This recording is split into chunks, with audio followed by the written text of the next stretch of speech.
इस सदी का महाकुंभ इस समय प्रयागराज में चल रहा है। मां गंगा, यमुना और मां सरस्वती के पावन त्रिवेणी के संगम पर पिछले 10 वर्ष 10 दिनों के अंदर लगभग 10 करोड़ श्रद्धालुओं ने संगम में डुबकी लगा करके वहां पर पुण्य के भागीदार बने हैं। बहनों और भाइयों, अगले 35 दिनों तक यह सिलसिला चलेगा और इन 35 दिनों, कुल 45 दिनों में प्रयागराज की धरती पर 45 करोड़ श्रद्धालु आकर के पुण्य का भागीदार बनेगा। ये डबल इंजन सरकार, भारतीय जनता पार्टी की डबल इंजन सरकार आस्था को सम्मान देकर के अर्थव्यवस्था का उन्नयन करने का कार्य कर रही है। ये केवल भारतीय जनता पार्टी कर सकती है। आस्था का भी सम्मान है और अर्थव्यवस्था को उसके माध्यम से एक नई गति देने का भी वहां माध्यम बना हुआ है। उत्तर प्रदेश सरकार और केंद्र सरकार ने मिलकर के महाकुंभ के महाआयोजन में 7,500 करोड़ रुपए खर्च किए, लेकिन इससे उत्तर प्रदेश की अर्थव्यवस्था में 2 लाख करोड़ रुपए से अधिक की वृद्धि होने वाली है। लाखों नौजवानों के लिए नए रोजगार का सृजन होने वाला है। उत्तर प्रदेश के बारे में जनता की धारणा को बदलने वाला है और उत्तर प्रदेश में पर्यटन के एक नए सर्किट के रूप में प्रयागराज, अयोध्या और काशी का दर्शन देश और दुनिया को करने का अवसर प्राप्त हो रहा है। बहनों और भाइयों, अनुमान करिए आज से 10 वर्ष पहले उत्तर प्रदेश के बारे में लोगों की क्या धारणा बन चुकी थी। आज से 7-8 वर्ष पहले उत्तर प्रदेश के बारे में लोग क्या सोचते थे। लेकिन डबल इंजन की सरकार आई और उस सरकार ने वहां पर उत्तर प्रदेश को उसकी पुरातन पहचान दिलाने का कार्य कराया। आज उत्तर प्रदेश में क्या नहीं है, आज वहां पर इंफ्रास्ट्रक्चर के बड़े बड़े कार्य हैं। देश के सबसे ज्यादा एक्सप्रेसवे हैं, हाईवे है, रेलवे का सबसे बड़ा नेटवर्क है, सबसे ज्यादा सिटी में मेट्रो का संचालन हो रहा है और वहां के स्वच्छता को अगर आप तुलना करेंगे तो आपको आज नजर आएगा। ज्यादा दूर मत जाइए, दिल्ली से लगे हुए उत्तर प्रदेश के महानगरों को देख लीजिए और दिल्ली के अंदर आम आदमी के कारनामों को आप तुलना कर लीजिए तो आपको अंतर स्पष्ट नजर आ जाएगा। और मैं इसीलिए आपसे कहने के लिए आया हूं, दिल्ली की यात्रा आज से प्रारंभ नहीं होती। 5000 वर्षों का इतिहास है दिल्ली का। दिल्ली की 5000 वर्षों के इस इतिहास में कभी ये दिल्ली इंद्रप्रस्थ के रूप में जानी जाती थी। ये दिल्ली अपने वैभव के लिए जानी जाती थी। दिल्ली के कार्य आज से 10 वर्ष पहले तक मॉडल के रूप में देखे जाते थे। लेकिन बहनों और भाइयों, आज मुझे जब दिल्ली चुनाव प्रचार की दृष्टि से तमाम मार्गों को जाना पड़ा तो यहां पता ही नहीं लग रहा था कि सड़क है या गड्ढा है, गड्ढे में सड़क है या सड़क में गड्ढा है। और इसीलिए मुझे 1 घंटा लेट हुआ आज के कार्यक्रम में आने में। मैं भौचक था, यहां पे देख करके कि राष्ट्रीय राजधानी दिल्ली की सड़कों की दुर्गति। और बहनों और भाइयों, यही नहीं, जब मैंने सड़कों पर गंदगी का ढेर देखा, कूड़ा पड़ा हुआ है, प्लास्टिक से सड़कें पटी हुई हैं, गंदगी का ढेर जगह जगह लगा हुआ है,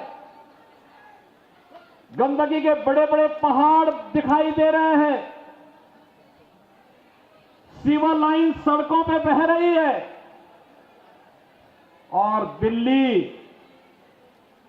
अभी तो ये जनवरी चल रहा है, आप देखना फरवरी के बाद जब पेयजल का संकट आता है, टैंकर माफिया यहां पे हावी होगा, तब का क्या दृश्य होता है।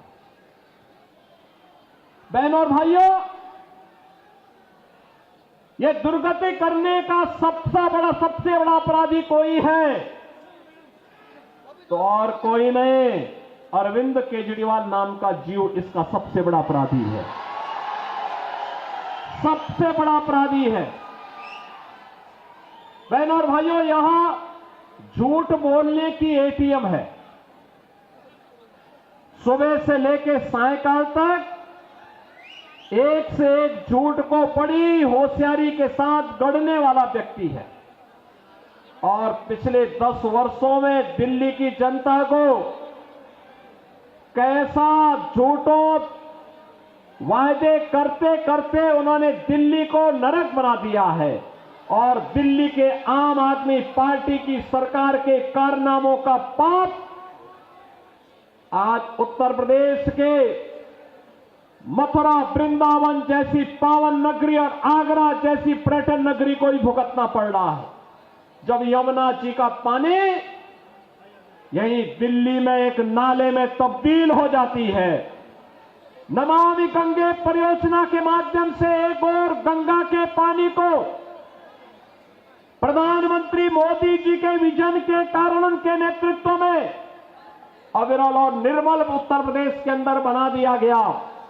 उसका परिणाम है कि प्रयागराज में आप जाएंगे, कल आपने देखा होगा कि उत्तर प्रदेश सरकार का पूरा मंत्रिमंडल, 54 सदस्यीय मंत्रिमंडल ने संगम में डुबकी लगाई। एक साथ आनंद की अनुभूति, पूर्ण का लाभ हमने प्राप्त किया, इसलिए क्योंकि अब प्रयागराज में मां गंगा का जल बहुत शुद्ध है, त्रिवेणी में जल बहुत शुद्ध है। नमामि गंगे परियोजना का लाभ वहां लिया गया, उसे पूरी ईमानदारी के साथ लागू किया गया। लेकिन दिल्ली के अंदर यमुना की शुद्धि हो, इसके बारे में कभी कोई चिंता से अरविंद केजरीवाल ने और उनकी टीम ने नहीं किया। मैं पूछना चाहता हूं और मैं उनसे चुनौती भी देता हूं, जैसे उत्तर प्रदेश के प्रयागराज की त्रिवेणी में उत्तर प्रदेश सरकार के सभी मंत्रियों ने कल मेरे साथ डुबकी लगाई है। अरविंद जी, एक दिन आप भी अपने मंत्रियों के गिरोह को लेकर के जाइए और यमुना जी में डुबकी तो लगाइए थोड़ा। दिल्ली की जनता भी देखेगी कि आपने अपनी विरासत की इस पावन नदी को कहां रख करके छोड़ा है। ये दिल्ली की सड़कों पर बह रहा सीवर, दिल्ली के अंदर आसन्न पेयजल का संकट, गंदगी का ये ढेर, गड्ढों में तब्दील सड़कें आम आदमी पार्टी के उन कारनामों को बताता है जिसके लिए लगातार भारतीय जनता पार्टी लगातार आवाज उठाती रही है। बहनों और भाइयों, आज आप तुलना करना चाहेंगे, केवल एक तुलना आप इससे कर सकते हैं। दिल्ली में ओखला औद्योगिक नगर भी है। पिछले 10 वर्ष में वहां कोई नया उद्योग नहीं आया। जो उद्योग लगे थे उनको कोई बुनियादी सुविधाएं नहीं मिलती है।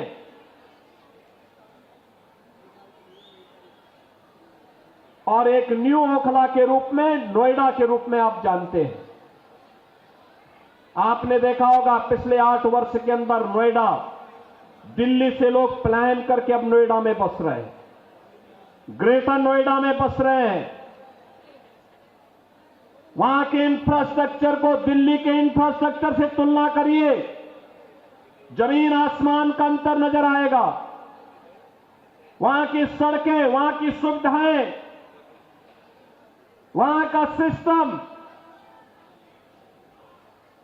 नोएडा हो या ग्रेटर नोएडा या फिर गाजियाबाद,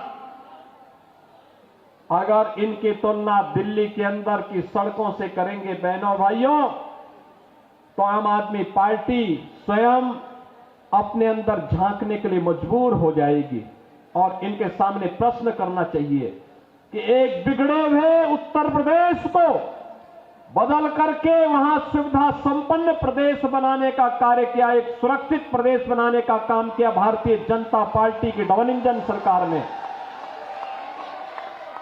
आज नोएडा, ग्रेटर नोएडा और उत्तर प्रदेश में निवेश आ रहा है, दिल्ली में निवेश 0।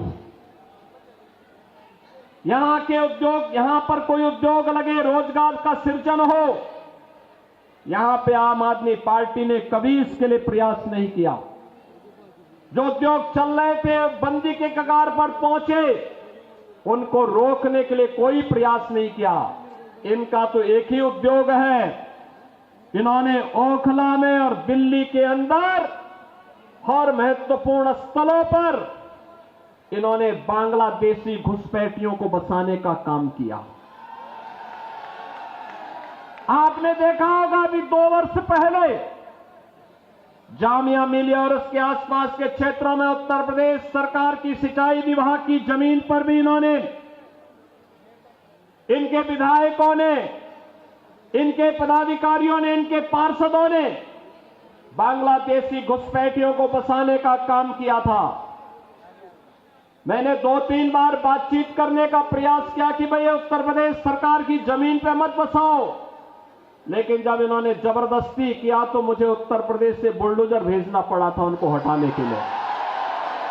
और बहनों और भाइयों, मैंने उनको वहां पूरी निर्ममता के साथ अपनी सरकारी जमीन खाली करवाई और फिर उसे बैरिकेड करके उत्तर प्रदेश की पीएसी को वहां तैनाती दे दी है कि भाई अब आप यहां रहिए।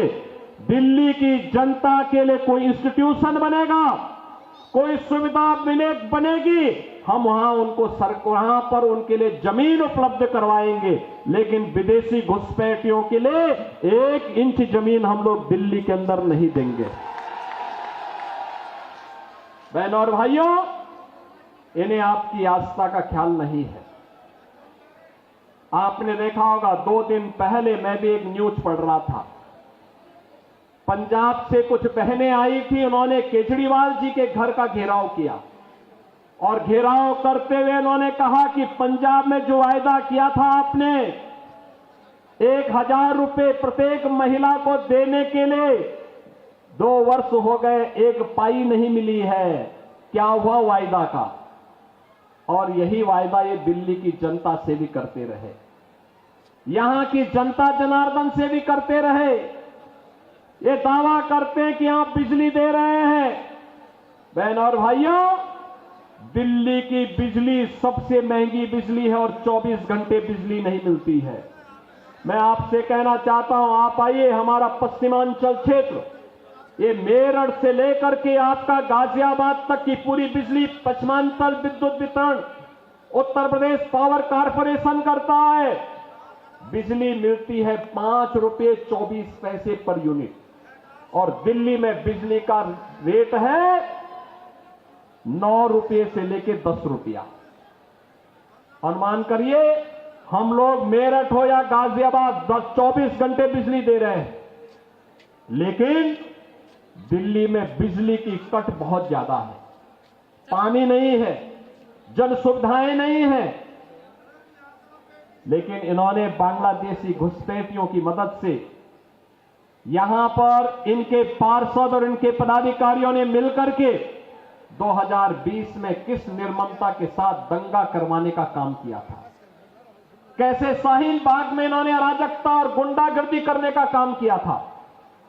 बहनों और भाइयों, मैं तो केवल आपसे एक बात कहना चाहूंगा, आज भारतीय जनता पार्टी की डबल इंजन की सरकारें जिन राज्यों में है, उन राज्यों में आप देखिए, वहां आपको स्वच्छ वातावरण मिलेगा, एक सुरक्षित वातावरण मिलेगा, निवेश के बेहतरीन डेस्टिनेशन के रूप में उन राज्यों में एक स्वस्थ प्रतिस्पर्धा आगे बढ़ी है। और आस्था का सम्मान इस कदर, विरासत का सम्मान कैसे होना चाहिए, अगर उसके कुछ उदाहरण देखने हो तो काशी में आइए, काशी विश्वनाथ धाम आपको देखने को मिलेगा। आप अयोध्या में आएंगे, 500 वर्षों का इंतजार समाप्त हुआ, एक नई अयोध्या के दर्शन होंगे। हर व्यक्ति अभिभूत होता है जब अयोध्या जाता है, उसको लगता है जैसे त्रेता युग में भगवान प्रभु राम के उस समय के अयोध्या का दर्शन कर रहे हैं। अयोध्या में वह स्थिति आज हम सबके सामने है। प्रयागराज महाकुंभ के दर्शन हो रहे हैं। आप उत्तराखंड में जाएंगे, केदारपुरी के दर्शन करेंगे, भव्य और दिव्य केदारपुरी। मध्य प्रदेश में जाएंगे तो बहनों और भाइयों, महाकाल का महालोक के दर्शन वहां देखने को मिलते हैं। ये डबल इंजन सरकार की ताकत है, और डबल इंजन की सी सरकार की ताकत का एहसास कराने के लिए, आपको आह्वान करने के लिए कि दिल्ली के अंदर डबल इंजन की सरकार बनाओ, बुनियादी सुविधाओं भी पाओ, और दिल्ली को फिर से इंद्रप्रस्थ बनाने की दिशा में अग्रसर होइए। दुनिया की सुंदरतम नगरी बनने का गौरव इस दिल्ली को प्राप्त होना चाहिए, राष्ट्रीय राजधानी को प्राप्त होना चाहिए। यहां रहने वाली 3 करोड़ की आबादी को भी बुनियादी सुविधा प्राप्त करने का अधिकार होना चाहिए। अच्छी सड़कें मिले, पब्लिक ट्रांसपोर्ट की बेहतरीन सुविधा प्राप्त हो, शुद्ध पेयजल की सुविधा हो, स्ट्रीट लाइट मिले, पेयजल की सुविधा यहां के नागरिकों को प्राप्त हो, शुद्ध पेयजल हो, सिविल लाइन व्यवस्थित तरीके से बिछाई जाए। इसके लिए अपने उत्तरदायित्व का निर्वहन केवल डबल इंजन की भारतीय जनता पार्टी की सरकार कर सकती है। और इसके लिए प्रधानमंत्री मोदी जी के नेतृत्व में जैसे भारतीय जनता पार्टी की तमाम राज्य सरकारों ने कार्य करना प्रारंभ किया है, उसी तर्ज पर दिल्ली के अंदर भी भारतीय जनता पार्टी की सरकार बने। इसके लिए यहां पर दिल्ली की जनता ने अरविंद केजरीवाल जी लोकसभा चुनाव में एक ट्रेलर दिखाया है। 7 की 7 सीट भारतीय जनता पार्टी के कमल चुनाव चिन्ह को खिलाने का काम की है। याद करिए, लोकसभा चुनाव के पहले उन्होंने ताल ठोक करके कहा था कि मैं क्यों इस्तीफा दूं, ये तो जनता तय करेगी। तो जनता तो उसी समय तय कर चुकी है, लोकसभा चुनाव में तय कर चुकी है। जनता जनार्दन ने लोकसभा चुनाव में 7 की 7 सीट भारतीय जनता पार्टी को विजयी बना करके भेजा है। और अब मैं आपसे कहना चाहूंगा कि आपने सुश्री बांसुरी स्वराज जी को भी और श्री योगेंद्र चंदोलिया जी को भी लोकसभा चुनाव में विजयी बना करके दिल्ली की सभी 7 सीटों पर कमल खिलाने का काम किया। और आज जब विधानसभा का चुनाव चल रहा है दिल्ली के अंदर, आप सबसे मेरी यही अपील है कि राष्ट्रीय राजधानी देश और दुनिया के राष्ट्राध्यक्ष आते हैं, दुनिया के राष्ट्राध्यक्ष आते हैं, पूरा देश दिल्ली आता है।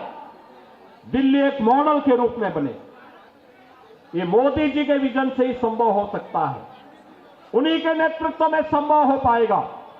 मोदी जी के नेतृत्व में देश के अंदर अलग अलग राज्यों में एक स्वस्थ प्रतिस्पर्धा आगे बढ़ी है, विकास की, निवेश की, रोजगार की, सुरक्षा के नए नए मॉडल अपनाए जा रहे हैं। और उसी मॉडल के लिए मैं आपका आह्वान करने के लिए आया हूं। दिल्ली के अंदर भी वह मॉडल डबल इंजन सरकार की भारतीय जनता पार्टी की सरकार बनने से ही संभव हो सकता है। और उस मॉडल के लिए भारतीय जनता पार्टी ने इस करोल बाग विधानसभा क्षेत्र में अपने राष्ट्रीय महासचिव से दुष्यंत गौतम जी को उतारा है। दुष्यंत जी के पास सार्वजनिक जीवन का एक लंबा अनुभव है, संगठन का एक लंबा अनुभव है। राष्ट्रीय महासचिव के रूप में तमाम राज्यों के प्रभारी के रूप में वे कार्य कर रहे हैं और आज करोल बाग के अंदर वे आज विधानसभा का चुनाव लड़ने के लिए और करोल बाग को उसका पुराना वैभव उपलब्ध कराने के लिए, पुराना गौरव उपलब्ध करवाने के लिए वे आज आपके बीच में उपस्थित हुए हैं। भारतीय जनता पार्टी ने उन्हें अपना प्रत्याशी बना करके आपके बीच में उन्हें यहां पर आपके बीच में उतारा है। आपका आशीर्वाद दुष्यंत जी को प्राप्त होगा, सभी लोगों को होगा, सभी लोगों को होगा। बहनों और भाइयों, देखिए ये गौरव केवल भारतीय जनता पार्टी दिला सकती है। मैंने आपको बताया अयोध्या में इंटरनेशनल एयरपोर्ट का नामकरण भगवान वाल्मीकि जी के नाम पर है, ये मोदी जी ने किया है। संत रविदास जी की जो पावन जन्मभूमि है चीर गोवर्धन काशी में, आज आप जाकर के देखिए प्रधानमंत्री मोदी जी के विजन के अनुरूप कितना सुंदर और सुविधाओं से युक्त संत रविदास जी की पावन जन्मस्थली बन गई है। बाबा साहब भीमराव अंबेडकर के पंच तीर्थों को बनाने का काम भी प्रधानमंत्री मोदी जी के नेतृत्व में भारतीय जनता पार्टी की सरकारों ने किया है। ये कांग्रेस हो या आम आदमी पार्टी, ये केवल धोखा देकर के बाबा साहब का अपमान करने वाली पार्टियां हैं। और इसलिए मैं आपसे कहना चाहूंगा कि आज उस विरासत के सच्चे प्रतिनिधि के रूप में श्री दुष्यंत गौतम को भारतीय जनता पार्टी ने करोल बाग विधानसभा क्षेत्र में आपके सामने, आपके बीच में आपकी सेवा के लिए उतारा है। आपका आशीर्वाद श्री दुष्यंत गौतम जी को प्राप्त होगा। दोनों हाथ ला करके यहां पे आश्वस्त करिए।